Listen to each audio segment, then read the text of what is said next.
free us from colonial mindset. The Telecommunications Bill 2023 has also been passed in the Lok Sabha. The bill seeks to regulate all telecommunications and online services such as WhatsApp, Zoom, Reddit, Gmail, etc.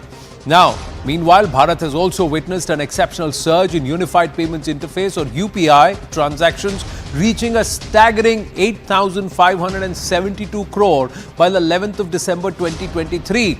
UPI transactions surging from 92 crore in the financial year 2017-18 to 8,375 crore in the financial year 2022-23, showcasing a compounded annual growth of 147% in terms of volume. UPI has been a major driving force in the overall growth of digital payment transactions in Bharat, accounting to 62% of digital payment transactions in the financial year 2022-23. Meanwhile, owing to the policy stability in Bharat after BJP's win in the three states, experts feel that this will result in a boom in the IPOs or initial public offerings as companies are rushing to tap investor demand. Now, Delogic data actually shows Bharat's share of global IPO proceeds is at an all-time high of 5.98%, almost doubling in the last 2 years, while its share of Asia IPOs proceeds has grown to 9.9% this year from 5.9% in 2018. Bharat's thriving equity sales market is predicted to continue to grow in 2024 as investors are drawing or moving away from China and perhaps gravitating towards Bharat. Now, according to a response to an unstarred question in the upper house, it is said that decisive steps taken by the Modi government shielded common citizens from the global oil price volatility. Union Minister for Petroleum and Natural Gas, Hardeep Singh Puri, recently said that oil prices went up around Bharat by 70 to 80%, around the world, beg your pardon, by 70 to 80% in North America, by 40 to 50%. But Bharat, the prices actually came down by 5%. So across the world, prices went up by about 70 to 80%. In North America, by 40 to 50%. But in Bharat, came down by 5%. Union Minister credited Prime Minister Narendra Modi for the same. Now, after all these good things, let's also talk about the first issue of debate discussion on the right stand tonight, ladies and gentlemen. The whole aspect is, has Sansad been reduced to becoming a mockery ki dukaan? Is this the level of discourse that we expect from parliamentarians?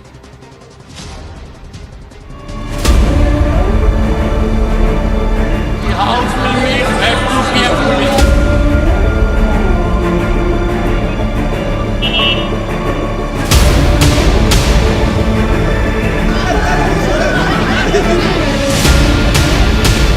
If he thinks that there is similarity, then my question is, does he behave in this way in the Rajya Sabha? MPs बैठे हुए थे, मैंने उनका video लिया, मेरा video मेरे phone पे है, मीडिया दिखा रहा है, मीडिया कह रहा है, मोदी जी कह रहे हैं, किसी ने कुछ कहा ही नहीं।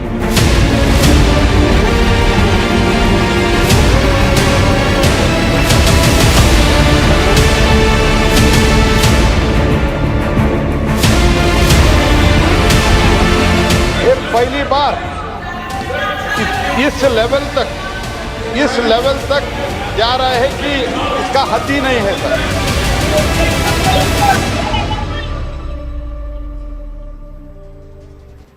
Now, the Sansad showdown over the Parliament security breach is continuing after being suspended for their unruly behaviour and misconduct during the Parliament proceedings. The opposition has stooped to a new low in politics after they mimicked the Rajya Sabha chairman and also the Vice President of Bharat, Jagdeep Dhankarji, and instead of condemning and apologising for insulting Jagdeep Dhankarji, the opposition remained defiant. First, Trinamool Congress MP Kalyan Banerjee, who mocked Jagdeep Dhankar, justified his act by calling the mimicry an art. And he also went on to say, how do you know that it is actually Jagdeep Dhankar? I am from the Lok Sabha. He's a Lok Sabha member, doesn't watch Rajya Sabha proceedings. Then, Congress MP Rahul Gandhi, who was caught filming the video, said, how is filming a video disrespectful? And said, he advised to speak on real issues like suspension of MPs, etc. Mamata Banerjee, also refusing to condemn the incident, said it is not meant to be disrespectful, it is just a casual thing, casual affair. And had Rahul Gandhi not recorded the video, no one would have even come to know. Leader of the opposition in the Rajya Sabha, leader of the opposition in the Lok Sabha, or the Congress parties, Mallikarjun Kharge refusing to condemn the incident. and instead said that if he is allowed to speak in the House, is it because he is a Dalit? Adhir Ranjan Chaudhary slamming the government for trying to divert the attention. Now, Jagdeep Dhankar going on to reveal that he received a call from Prime Minister Narendra Modi over the entire video. Prime Minister Narendra Modi expressing his pain over the abject theatrics of MPs and told him that he too has been at the receiving end of insults for the last 20 years. Prime Minister said that it was unfortunate that Vice President post was also insulted.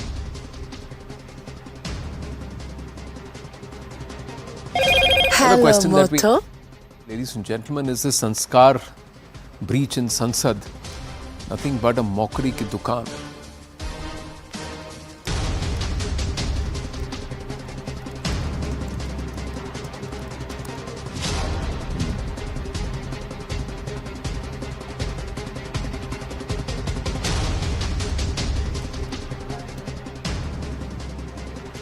Well, let's go straight across to our guest, ladies and gentlemen. Dr. L. Hanumantayya, suspended Rajya Sabha MP of the Congress Party, should be joining us. Dr. V. Sadashivan, suspended Rajya Sabha MP of the CPIM, is with us. Charu Pragya, spokesperson of the BJP, and Dr. Anand Ranganathan, author, political commentator, with us. Namaste, Jai Hind. Thank you very, very much. Let me first ask Mr. Dr. V. Sadashivan. Beg your pardon, Dr. V. Sivadasan. I correct myself. I apologize for mispronouncing your name. Dr. V. Sivadasan. How would you look at this entire episode with the MPs coming out, and especially those in question like Kalyan Banerjee, their party leader Mamata Banerjee, and also the Congress party coming out and saying nothing wrong in what was done outside, especially with the mockery of the Vice President? In the history of India, more than 140 MPs were suspended in the Parliament. This is a major issue. Why you are not ready to discuss this real issue? Here, the medias and the ruling party together, they are trying to discuss some other matters. So you please try to discuss the real issues. The BJP and RSS, they are trying to avoid the real issues like unemployment and other things. Here, youngsters are struggling everywhere for job. In railway, in earlier Aktipat, the struggle is going there. So inside the Parliament also, we, the entire opposition, we have raised the question regarding unemployment, security of the nation, the Parliament, the recent issues, incidents in Parliament. These all things we have raised inside the Parliament. The BJP, one of the BJP MP has given the answer to the media that opposition parties are raising the questions. That is why they were suspended. This is the thing here happening. Here, everybody inside the all opposition parties together, they are struggling. Earlier BJP leader says disruption also the part of the democratic process of the nation. So, without raising the issues, how can we intervene inside the Parliament? So that is why we are raising the Parliament issues. Earlier, in some of the people, some of the group of people, they have tried to disrupt the session while they were in gallery. At that time, the BJP MPs, they promoted them. I have raised the issue inside the Parliament. The Parliament Rajya Sabha TV, they shows this mockery of the visitors while they were sitting in the Rajya Sabha gallery. The same thing, these intruders also followed the same thing. If government is promoting the disruptors, those who are sitting in gallery, then how the Rajya Sabha or Lok Sabha will function? It's a real question. While the women's bill were in the Parliament, the reservation bill was in the Parliament. I think everybody saw that.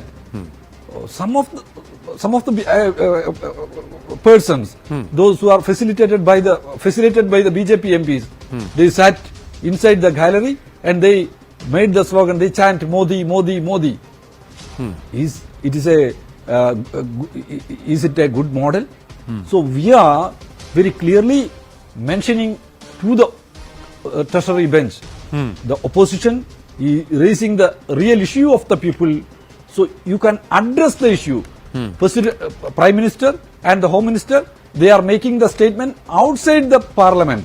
They have given the time for the media for the lengthy interview, but why they are making the statement inside the Parliament? In 2001, L.K. Correct. Advani, So since you say, Mr. when he was Sivadasan, the Home Minister of the nation, he has issued his statement inside the Parliament. Why the Home Minister of the nation is not ready to make a statement inside the Parliament? These are real questions. you are asking the real question. So, is Mr. Kalyan Banerjee an agent of the RSS or the BJP that he decided to stand there and do it in the eyes of the camera with full front of the camera and decided to try and do a mockery of the VP and then shift the issue? It's very easy to shoot the messenger, sir. But who gave the opportunity for this entire attention to be deflected? Isn't that a fair question to ask? And the other aspect is, we didn't, I am not a parliamentarian, you are. Did you or did you not, along with all your other fellow parliamentarians, agree that there will be a sense of decorum and a certain level of discipline that will be maintained in the new Samvidhan Bhavan and in the new Parliament, new Sansad? These are questions that the parliamentarians themselves need to reflect. Who reneged on their promises?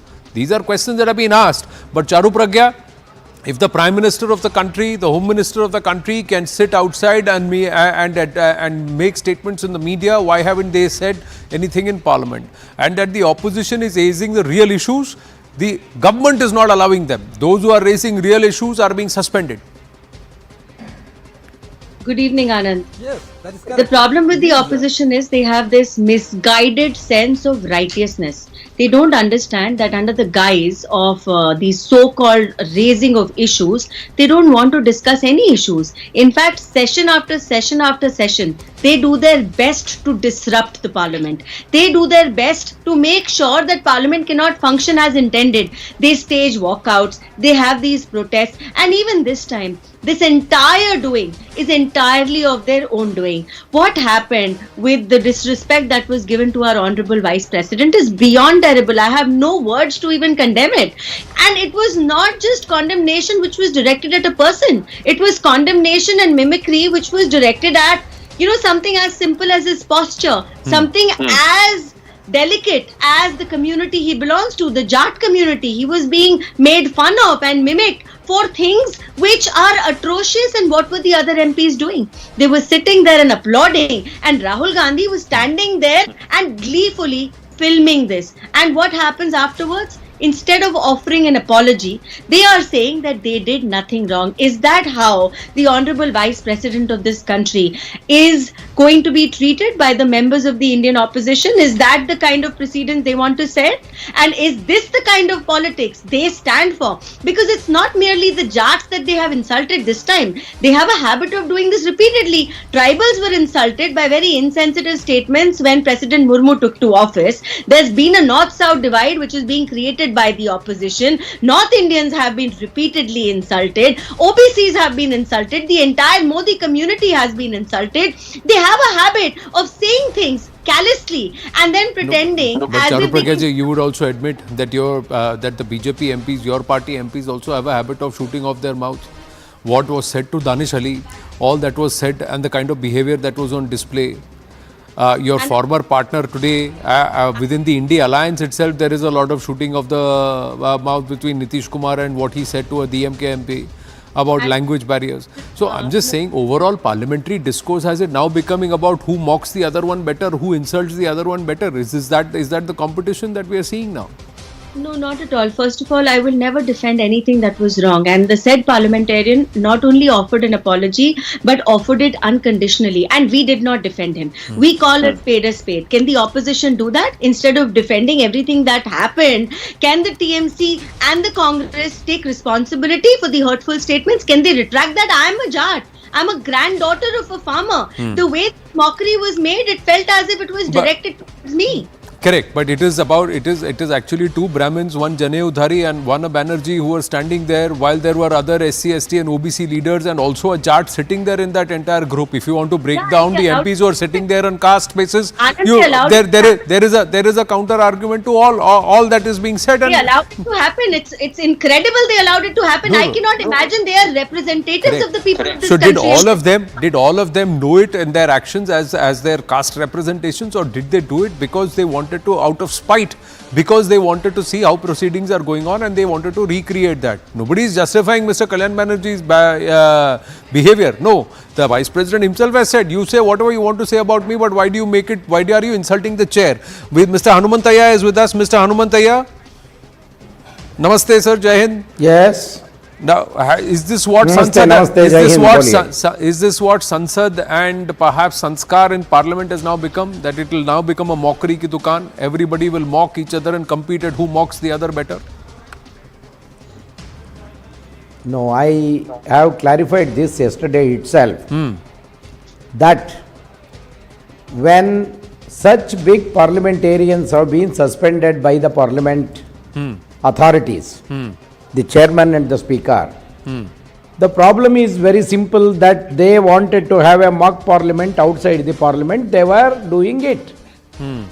Though it is not substantiated by anybody that what they have done is right.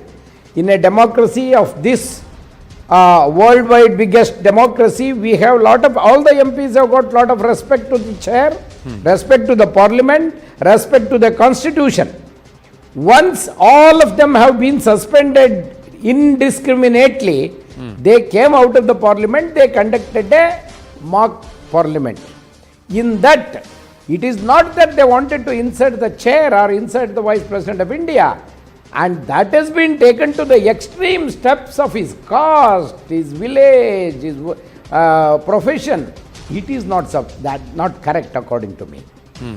The mock parliament is always just to recreate what is happening inside. That you may accept, you may not accept it. But it is not with the intention of discrediting one's profession, discrediting one's caste, discrediting one's personality. It is definitely not. Nobody should take in that sense. So it was mock parliament and not mockery of parliament and mockery of the chair is what Mr. Hanumantaya is saying, Charu Pragya. No, see, the explanation on this is, you have to listen to me. The mockery of the democracy is happening where? Where it is happening? You have to allow the discussion to take place inside the parliament, which is not happening. People talking outside, and the parliamentarians are outside totally, and without the total opposition, you are running the house. Discussion to happen, sir? Who is not allowing discussion to happen? Who has allowed key bills in Parliament to be passed without a proper discussion and without a proper ratification? If these bills have been worded properly, if these bills have been thought through, who has allowed that? Critical last session of Parliament ahead of Lok Sabha 2024. Who has said that we will break and renege on our promises and we will continue to disrupt proceedings because we are also going to be adamant. We are also going to continue to try and make sure that no business happens. Sir, there is, you protest for an hour, but you allow 3 hours of business to happen. There is a certain give and take in Parliament. One minute. Let Charu Pragya respond on whether she accepts that this was not, it was a mock. Which is not happening in this government. Please listen to me. 1 minute, Mr. Hanumantaya. 1 minute, Mr. Hanumantaya. Mr. Hanumantaya, please yield. I am going to Charu Pragya. Let her complete. I will come back to you. Dr. Anand Ranganathan has not yet spoken. So I will come to you, sir. Charu Pragya, not a mockery of Parliament, but mock Parliament. Dr. Ranganathan, coming to you after this, sir. Please. Too little, too late, and with respect, you are saying this. Mr. Gandhi is still not saying this. Also, let's remember, you were all sitting outside Parliament because you were suspended. This is how you chose to entertain each other. This is what you were doing when you could have been sitting inside Parliament and having a discussion on bills which are of relevance to this nation. You could have been voting on those bills. Yet, like every single time, you chose to walk out and not be a part of this country's democratic process. You chose that like you choose use it every single time. And I'm sorry, I don't buy this, because the attack was entirely personal. You are degrading the chair, and in the first place, you were the ones who were disrespecting that chair inside Parliament as well. There were rules that were set very politely and firmly. You had been told that is the way you're expected to behave. You'd agreed to it, and yet you continued to cause disruptions. And then, like I said, you seem to have a habit of insulting section after section after section of the Indian people, and you think you'll get away with it because you have this elitist mindset where you believe everything is forgiven. 1 minute. Dr. Ranganathan, quick word, and then I'll bring in Dr. Shivadasan and Mr. Hanumantaiah back again. Yes, Dr. Ranganathan. Good evening, Anand, and good evening to my fellow panelists. Look, I do agree with the Trinamool MP when he said, the offending MP, when he said mimicry is an art. Yes, mimicry is an art, but buffoonery is not, and body shaming is not. So while, and as a free speech absolutist, I must say even those are acceptable to me, but it was crass, it was below the belt. It actually reflected this gentleman's education and upbringing, I have to say this, because yes, mimicry is all very well, and every politician, in fact, enjoys his mimicry being done. We've all seen videos of Lalu Prasad Yadav enjoying his mimicry being done. Narendra Modi's people who do mimicry of Narendra Modi, they are earning lakh. But the point is, out here you can see, in fact, the video is being played as I speak. He is mimicking his posture, body movements, and he's actually pretending as if the respected Honorable Vice President is somehow mentally challenged, if you see the body movements. So I can very well see how somebody will take offense to that. It's not just plain mimicry. Let's get that out of the way. Number two, as far as the Honorable MP out here who's been suspended, the Communist MP out here is saying, let us look at the larger issues. I have a couple of points to make out here.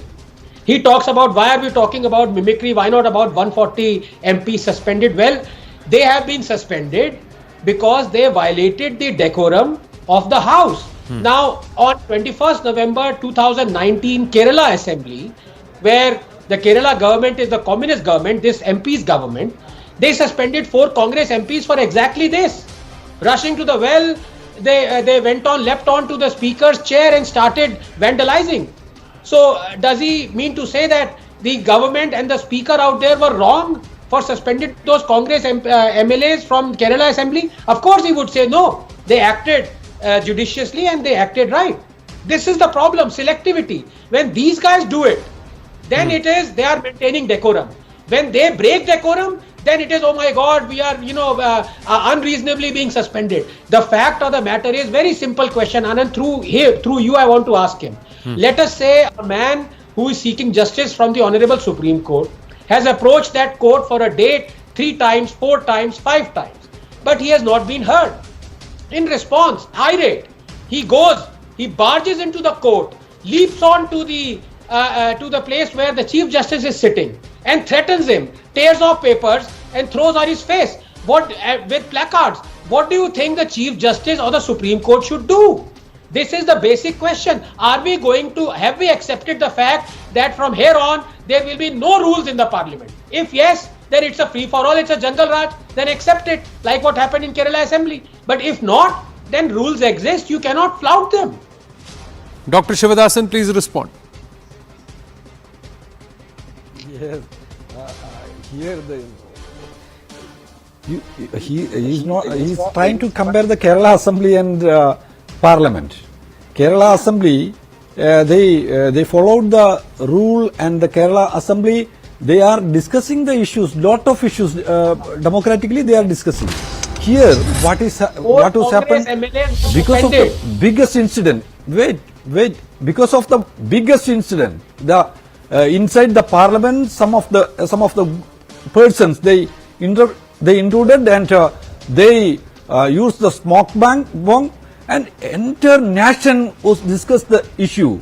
That's not the issue. The security of the nation, security of the Parliament has been challenged. Then entire opposition together, they asked the statement of the Home Minister and the Prime Minister, but they are very silent. They have given the lengthy statement. They have given the interviews to the media. But same time, I'm asking you something different.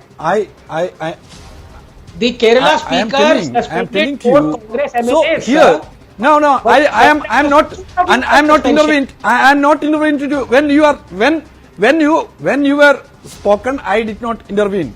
So you please keep silence and listen me. So, dear friend, here this Prime Minister and Home Minister is not ready to make the reply. And what is the model of them? Earlier, I already quoted Advani, their great leader. He has given the statement inside the parliament. And second thing, regarding this Banerjee's mimicry, here some of them already told mimicry is a good art form.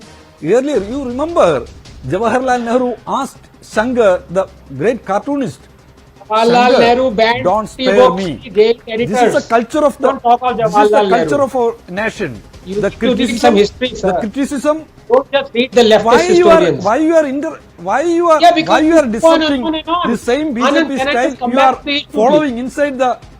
I'm not interested in listening to this diatribe for 10 minutes. He didn't answer the simple question. Why were the Congress MLA suspended by the Kerala Assembly? I am not hearing. So you see, Anand Ranganathan, I am listening to you very carefully. I repeat for the 5th time, sir. Why were the Congress MLA suspended? You please listen me. Then Jawaharlal Nehru says to Shankar, you don't spare me. Criticism is the part of the politics. Sir, criticism is one part. Dr. Shivadasan, sir, I'll tell you what. With due respect, Dr. Shivadasan, you cannot just give long-winded answers without answering the question to point. His question is, why were the 5 Congress MLAs suspended? And there is a difference between criticism, there is a difference between deliberate mockery and insult of the chair. And what was witnessed there, if it was indeed mock parliament, then that should have been the answer that came. That's not the answer that came. The answer that came is, I did not make a video. I made a video, but I did not post it. The other answer is, what is wrong with mimicry? It is an art. The third answer that came is, oh, I am from Lok Sabha. How did you know it is the Rajya Sabha chair that who we were mocking? And the fourth excuse that came is, oh, all this would not have happened had a certain person not taken out his mobile phone and made a video there. Did any of them say we were doing mock parliament? Other than L. Hanumantaya, did any of them say? Did any of them say we apologize to the vice president if the vice president felt insulted because the idea is not to insult him? Nobody said that. Only Kalyan Banerjee said, it was never my intent to hurt anybody. But did he say I am sorry? Did he say I regret? Did he say that, sir, please look at the video, we did not say anything insulting about you, we were just trying to enact you, how you are in parliament. That's what we did. If you did not like it, we are sorry. Did anybody say that? Nobody said it. Nobody said it. Nobody said it. And the other point, sir, is if you have subscribed and you have said that you will behave in a certain manner in parliament, then it is upon you, because you made the promise as parliamentarians that you will behave in a certain manner. And when you break that promise, then you deserve to be suspended because you have broken the rule. Yeah. Why did Sivat Hasan carry a placard? Why were you carrying a placard? No. It was against the rules. It is wrong, it is wrong. What you are telling is wrong. If you are interested to discuss in some legislative assemblies, then you can discuss the legislative assemblies. Here we are discussing the issues of the parliament. Sir, decorum inside a Vidhan Sabha or a Sansad Bhavan is inside the parliament hypocrisy. The treasury and in 2000 sir, if it is a left elected speaker, then the speaker can behave in whatever manner the left deems right. But if it is a different political party elected speaker, then that speaker also has to behave in the manner left deems right. Now this is like heads I win, tails you lose. This is the diktat. But Mr. Hanumantaya, you came back and said, what is wrong, sir? What was wrong, Mr. L. Hanumantaya? What was wrong in what was said? Was there a promise made or not? Was there a assurance given or not? We are, dear Anand, no MP. No MP in the Shivadasan ji, I'll come back to you, sir. I'm going to Mr. L. Hanumantaya. Please wait. Shivadasan ji, please wait. I'll come back to you, sir. Mr. Hanumantaya wanted to make an intervention going across to him. Yes, Mr. Hanumantaya. Sir, see, one thing, you are just missing with the main subject and we are going round the other subjects. I wanted to just tell you what is the reason for parliamentarians in such big number have to be suspended. The reason being that they protested inside the parliament. If they have protested inside the parliament, what is the reason? The reason being, the Home Minister, we expect him to give a statement on breach of security. When the breach of security is an issue, forgetting that issue, the leader of the house, the ruling party never addressed that issue, but we are talking about how many people have been suspended from the parliament. Here is the thing, Mr. Hanumanthaya. They are indisciplined. Mr. Hanumanthaya. No, let me Mr. Hanumanthaya, one minute. Sir, allow me a 30-second intervention. complete. Allow me a 30-second intervention, Mr. Hanumanthaya. What I am saying, sir, is that if the Home Minister and the Prime Minister, when the Parliament is on, if they have given a comment about what is happening in Parliament outside, then there should have been a notice raised by the opposition to the Sabhapati or to the Speaker saying a parliamentarian has made a statement outside for an issue which is supposed to be debated, discussed inside Parliament. Was that complaint given to the people who are actually supposed to... The other aspect is rule book. You know of the Parliament rule book more than I do, sir. The rule book, what does it say? Any issue of security and the activity of the security comes with the Parliamentary Secretariat. The Secretariat reports to the Speaker. The Speaker is the first person who has to make a statement. As far as the affairs of the Rajya Sabha is concerned, the Chair has to take a call. The Speaker has made a statement. My point is, sir, if you believe that parliamentarians have breached parliamentary decorum or parliamentary privilege, especially when Parliament is in session, then there is a method that you should ask. What you have done, you have said, I don't care what the Speaker is saying, I don't care what the Raksha Mantri is saying, I want only the Home Minister to come. And once the Home Minister comes, you would say, no, I expect the Prime Minister to come. So you are saying that you will have to function the way I expect. The opposition is turning around and telling the Chair and the Speaker, you behave, you talk and you listen to what I say. That's the attitude coming across. Sir, you are totally wrong, sir. Okay. Mr. Anand Narasimhan, you are totally wrong. I am totally wrong, sir. Correct. I am telling you, all the parliamentarians inside the house have given the notice for 267, which was rejected by the house, rejected by the chairman. What else? What other options left out for the parliamentarians? What is Rule 267, sir? When is Rule 267 applicable? Please educate me. Please educate me. When is Rule 267 applicable? No, 267 is applicable when an urgent national important matter has come up before the house. All other business of the house has to be suspended and this should be taken for discussion. No, one minute. One minute. Listen to me. That urgent matter. Please read Rule 267. Please read Rule 267. One second, sir. Please read Rule 267 very carefully. Tell me. The urgent matter of business or all matters need to be dropped when it is regarding a particular bill that needs to be discussed under 267 or a matter of national security. 1 minute, sir, let me complete. Or a matter of national security which deserves the Parliament. This matter of national security was addressed by the Chair, was addressed by the Speaker, were addressed by the Raksha Mantri. All these three had immediately made statements and it was not that this matter was not discussed. What you are saying is, no, you don't matter, you don't matter, you don't matter. The only person I call is the one who matters. So this is not democracy, this is opposition's autocracy. It is wrong. See, Anand Ranganathan. Please understand. I even before Hanumanthaya ji, and I agree with the Communist MP, they are making sense. Because yes, the matter needed to be talked about immediately by the Prime Minister and the Home Minister. Anand, on your show, both of us said they should come out and say it. Yeah. But there is a way of putting that thing across. You cannot break the rules. It is so bizarre, us citizens having to explain to our honorable MPs, ki please don't break the rules that you have yourself formulated. How bizarre, more bizarre can it be? If you are not being heard, the alternative is not for you to break rules. Are you in kindergarten?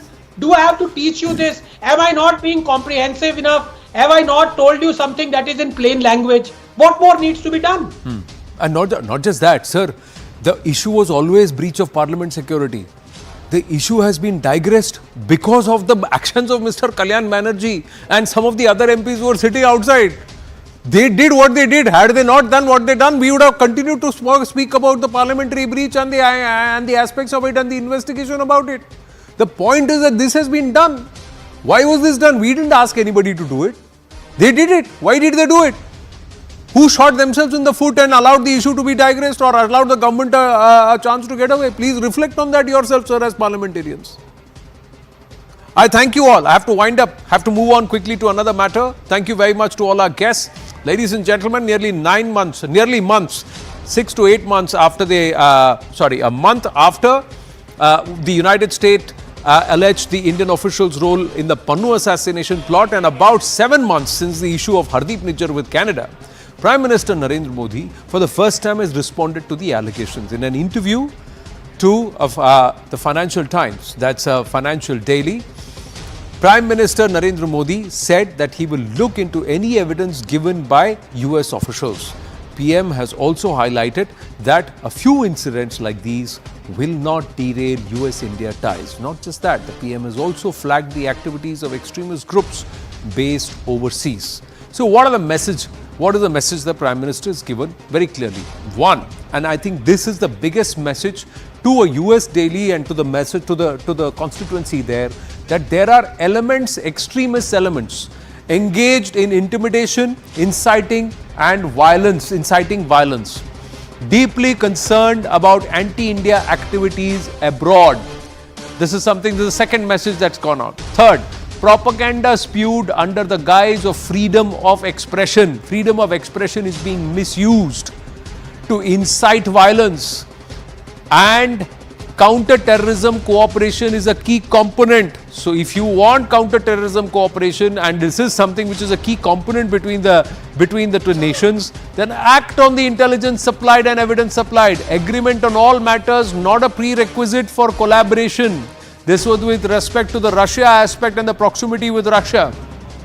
We'll look into any evidence on Pannun given by us. The Prime Minister did not name Pannun. The Prime Minister said any individual, Indian individual, who has done something good or bad, if there is any evidence that is given, we are committed to law. We are committed to the rule of law. That is what the Prime Minister said in the interview. But more importantly, he said extremist elements are misusing freedom of expression and they are using foreign soil to act against India. Sushant Sareen, Senior Fellow ORF, is with us. Edward P. Joseph, Foreign Policy Expert from Washington, D.C., also with us. And we should have Anand Ranganathan joining us in a bit. Let's go across to Sushant Sareen. Sushant Sareen, how would you see the Prime Minister's message? Now, close on that. We were on the heels of that. Justin Trudeau has said that ever since US flagged off this issue of an assassination plot of an American citizen, there's been a change in tonality of Bharat. Agree, disagree? How would you read it? Look, forget about Trudeau. Trudeau's a joke. And as far as Trudeau is concerned, he had kept his 40-odd spies in this country and they've been booted out and they're not coming back. So Trudeau can, stuff it. And in any case, as far as Trudeau is concerned, he made some wild allegations. Has he backed those allegations with anything? Nothing whatsoever. He's catching on to the coattails of the Americans to try and, burnish his own political capital back home. So nobody takes Trudeau seriously. But as far as the Americans are concerned, yes, they've raised certain issues with us. And I don't think the Prime Minister today has said anything different from what has been already said in the past by the External Affairs Minister and by the Ministry of External Affairs. That if you have something specific, share it with us, we'll look into it. We've already instituted an inquiry into the matter. But that inquiry is not just, to serve American interests.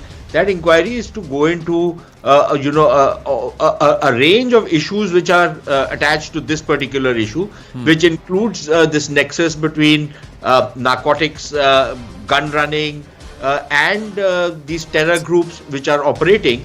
And I dare say they are operating in Western countries under the sanction, under the protection of Western governments.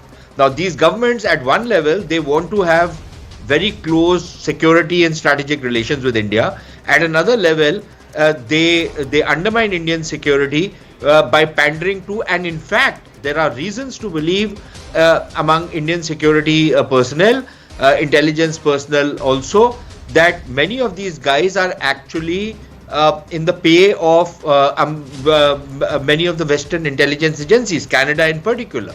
And that is something which is of deep concern to us. We've seen that in the past. In fact, there have been reports which have come out which have said that, you know, the Brits were very cut up because Indians were trying to infiltrate into networks that the Brits had set up about the Khalistanis. Now, would you do something like that to a country which you claim is a partner, is a friend, and what have you? So I think the Prime Minister has also indicated that much, and he has said that yes, we want very close relations with us. Yes, security and strategy is one of the fundamental pillars on which our relationship is standing, and it works both ways. But there will be many things in which we will have a somewhat different perspective to what they have, just as they have a different perspective to our, the way we look at things. So, for example, when the Americans were in Afghanistan, or even now, when they flirt with the Pakistanis, and they turn a blind eye to the death of democracy in Pakistan, even when, because of their own politics, they clamp down on Bangladesh, which is trying to fight against Al-Qaeda and ISIS kind of terrorists, but they will protect the Pakistanis. We have serious reservations on that, but the Americans are doing what they will do, and we will do what we will do. So I think he's outlined, the basic framework in which this relationship is working, and that is pretty much according to expected lines. I don't think he has given them anything. I don't think he has, tried to kowtow to them. Yes, we will hold an inquiry and we'll see what comes out of it. Edward Joseph, how would you respond, and how would you see the Prime Minister's interview and his concern about extremist elements using foreign soil? And he said this to a US daily, the Financial Times.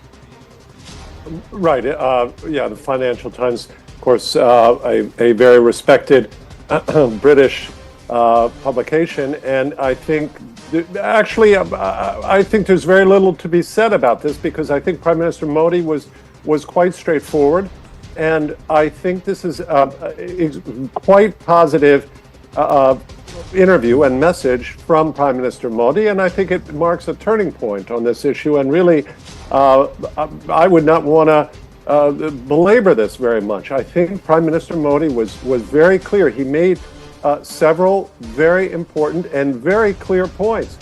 Number one, he said he would look into the information that is offered by the U.S. And this information, we have to remember, the U.S., of course, has a independent judicial system, and this was the allegations of the attempt, the alleged attempt here in the United States, were serious enough for there to be an indictment. And again, this is something President Biden does not control.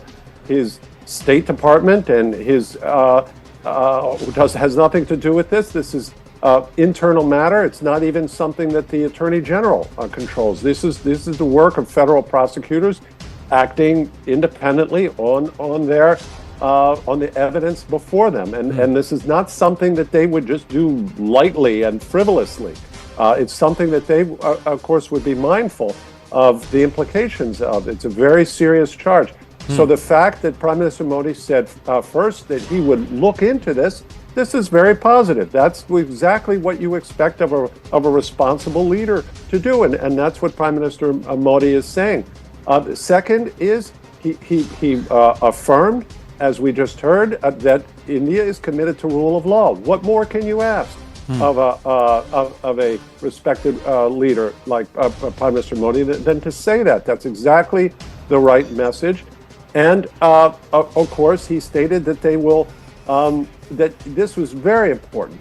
He emphasized that this should not affect U.S.-Indian ties. This was very important from Prime Minister Modi to say, look, one issue like this is not something that you decide an entire relationship about. That signals in my view, that signals a strong commitment to continuing the U.S. close and ever closer relationship between the United States and India, one based on great respect in Washington for India and all of that it's accomplished, and a close personal relationship between President Biden and Prime Minister Modi. So I see this as a very positive message from Prime Minister Modi, and as I said, I see this as a turning point in this chapter, and hopefully this will move forward, as Prime Minister Modi says, with commitment to rule of law and letting the facts determine the views of all the parties. But the issue has been, Edward, that it's been where a lot of innuendos and allegations that have come forth, but no hard proof, no evidence that's come forth. Dr. Ranganathan, please weigh in on this, because from Canada to the US, they have talked about intelligence which they should not have had, because they are clearly listening into something they should not be listening into. And there has not been any hard evidence that we provided. What the PM has said is exactly what he's only echoed what the ME has been saying all along. Correct me if I'm wrong. Well, I have to. I would have a different viewpoint, because we didn't hear that message at all from Prime Minister Modi in the Financial Times interview, and he could have said that. He could have said, What is there to look into? What is there to look into? No, the Prime Minister said that we will look into the information and we will act on evidences if provided. The evidences, Edward, what I'm trying to say is, has not yet been provided. That's not what Prime Minister Modi said. I'm sorry, I have a different, it's okay. Fair. I respect fair point. My reading, I can only, you invited me on the show, I can only give you my perspective. Yes, please. My perspective is that Prime Minister Modi is not saying that. And he's not implying that. No, I'm not saying the Prime Minister is implying that. What I'm trying to say is, what Prime Minister Narendra Modi has said so far is exactly what the External Affairs Ministry under Dr. Subramaniam Jaishankar and the various foreign secretaries have said, that please provide us evidence, and if there is anything that indicts any Indian citizen, we will look into it, because we will follow the rule of law. This is exactly what Prime Minister Narendra Modi has said. What I am adding to it exactly is the fact that so far no hard evidence has been provided by Canada, especially. With America, they have indicted or charged a national who is an Indian national who is currently in jail in a European nation, and they are seeking his extradition. But so far, to India, we are given to understand hard evidence of his involvement has not yet been provided. Claims have been made, sir, yes, but hard evidence has not been provided, is what I am adding to it. Prime Minister is not touched on it. I don't know that. Yeah. I can say that I respect your view on this. I can only tell you that I can't state that I subscribe to that view, because the way I read this is not like that. I do not see Prime Minister Modi making that point as he could have made that point. He did not. He did not express skepticism and say, I've been waiting all this time for information and they never give me anything. He didn't say that. No, he didn't. He could have said that. Yes, he did. He said we will look into the information, and I think, to me, that suggests that it's a respectful remark that he said. Yes, it is. And it is somewhere to try and ensure that... It's an appropriate remark, and Americans, I think, should respect what Prime Minister Modi has said. It's fair enough. What more can you ask of a leader than to say, I will look at what you have? And I think that's appropriate and correct. And I think it puts U.S.-Indian ties, as Prime Minister Modi has stated, I think it puts them keeps them on the correct, positive, and grow ever closer path that they are on. You make a very fair point, and we are all in agreement on this aspect diplomatically and technically. What the Prime Minister has said is very welcome. But what I was trying to say, and bringing in Dr. Anand Ranganathan, another panelist, is the fact that this is what Bharat or India has been saying all along.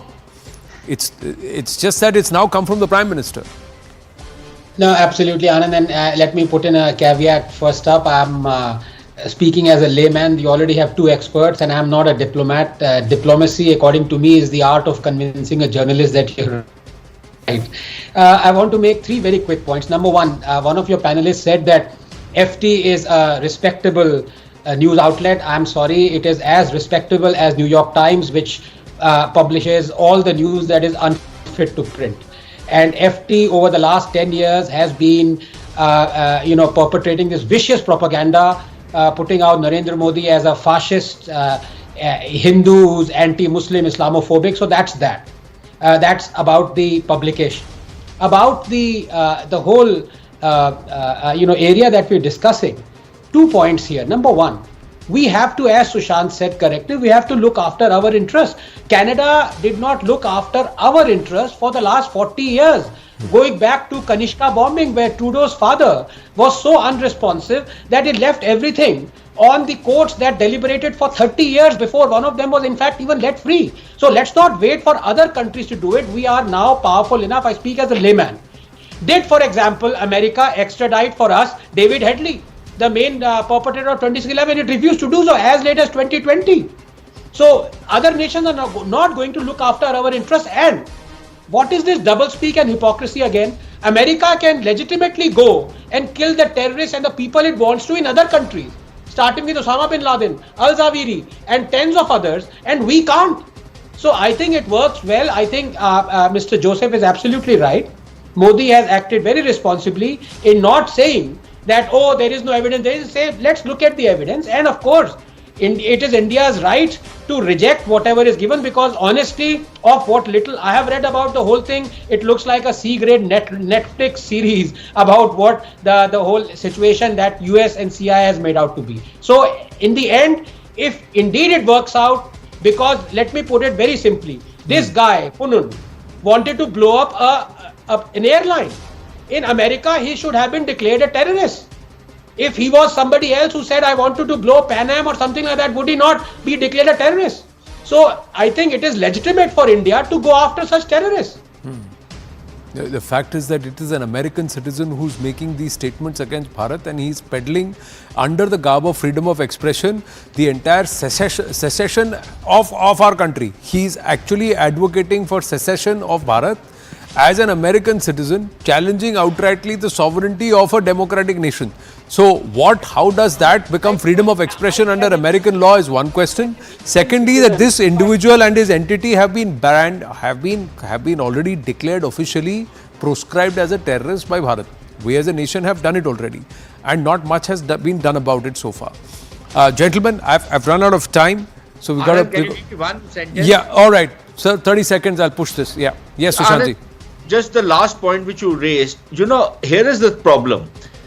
Would the American, he might be an American citizen, he could be the citizen of Greenland for all I care, he's a scumbag. But my question is, could an American citizen sitting in New York threaten to bomb an airline in America according to, and telling people that maybe the Jews should not get onto a particular aircraft, or the Muslims should not get onto a particular aircraft because their life will be in danger after such a certain date?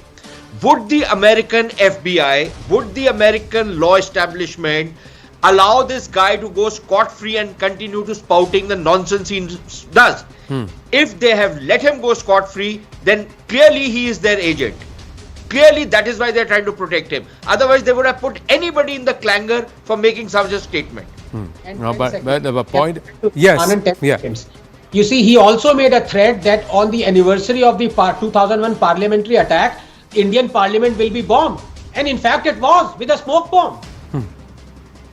Well, that's a coincidence. There is no direct link to Pannun there. And he also said, in contrast to what happened in 2001, I'm not batting for that person, but I'm just putting the facts out there as they are. But this person has an intent to incite.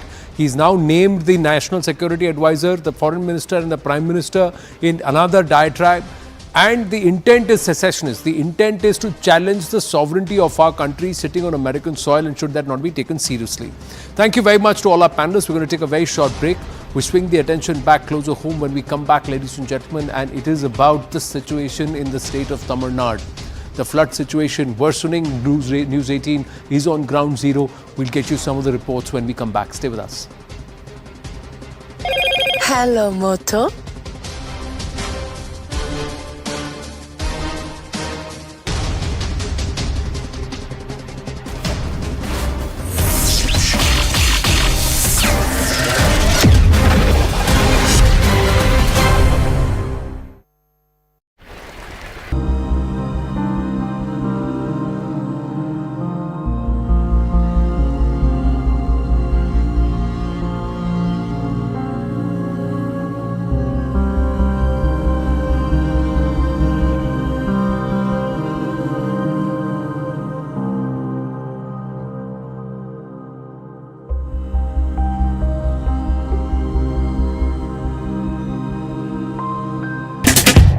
Despite the power of Iceland's Reykjanes eruption decreasing on Tuesday, nature was still putting on a show.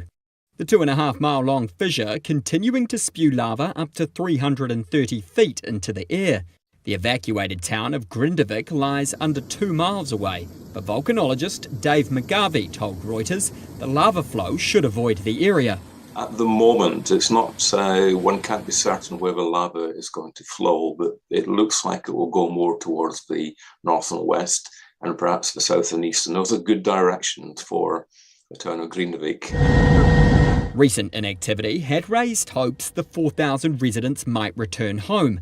Hans Vera, a Belgian who has lived in Iceland since 1999, isn't so sure now. Although it's just erupting in the north part of it, they probably think there's a chance that it opens up somewhere else and then it's going to be closer to Grindavik. So I don't see that in the near future they will let people get close to Grindavik.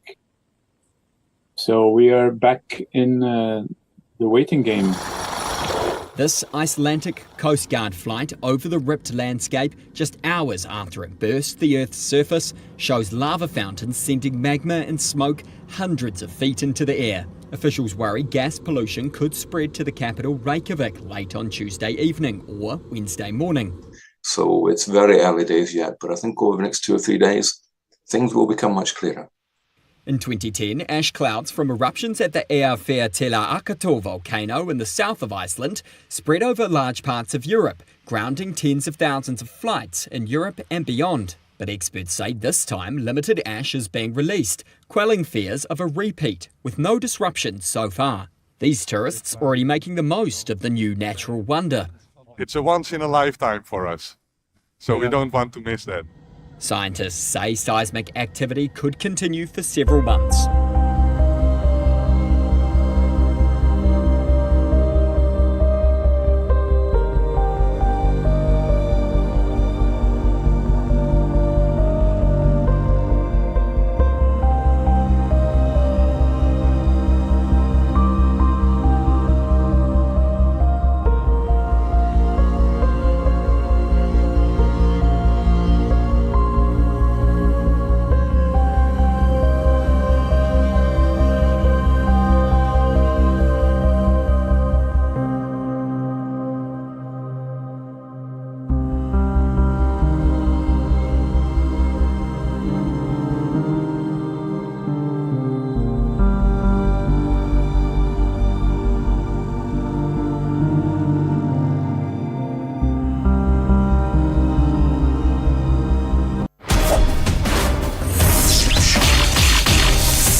We are at the Tirunelveli-Thoothukudi main road. This is the national highway. Behind me you can see the extent of damage.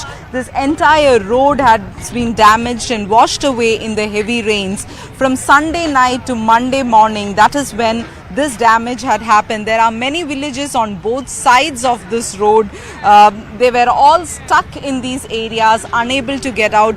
This main road, NH road, so much damage has happened in this heavy rains. On the left hand corner we can see that a small part of the road has now been made available for traffic. This was done just last night by about 11:30. That's when only from that time even small vehicles.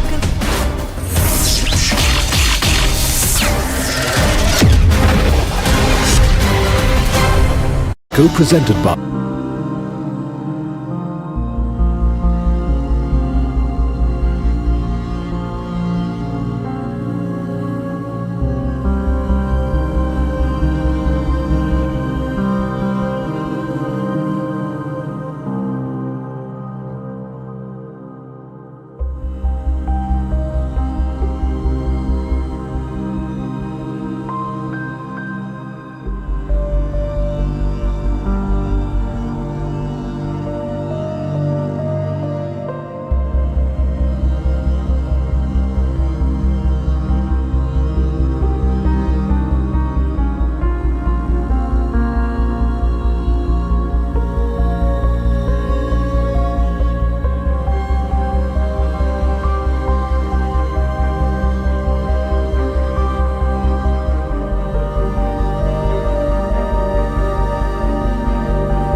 Good evening, hello and welcome. You're watching Brass Tacks. I'm Anusha Soni. The fourth meeting of the INDIA bloc leaders was held in Delhi last evening. And it proved to be yet another meeting which was inconclusive on some critical points. There are certain issues that have been haunting this alliance ever since its inception, ever since these poor political parties, which are uneasy on different political issues with each other, and the stand has been quite contrary, came together to form this alliance. Number one is the leadership issue. If all these political parties want to be together and give some kind of challenge to the BJP ahead of 2024, one of the biggest questions that has been asked is that do they really have a prime ministerial face that they can tout against Prime Minister Narendra Modi? Brand Modi, can that really be challenged in 2024 Lok Sabha election? And the second stinging criticism has been that it has been a notional unity of sorts. Even during the assembly elections in the Hindi heartland in the state of Telangana, all these opposition parties were unable to forge any kind of electoral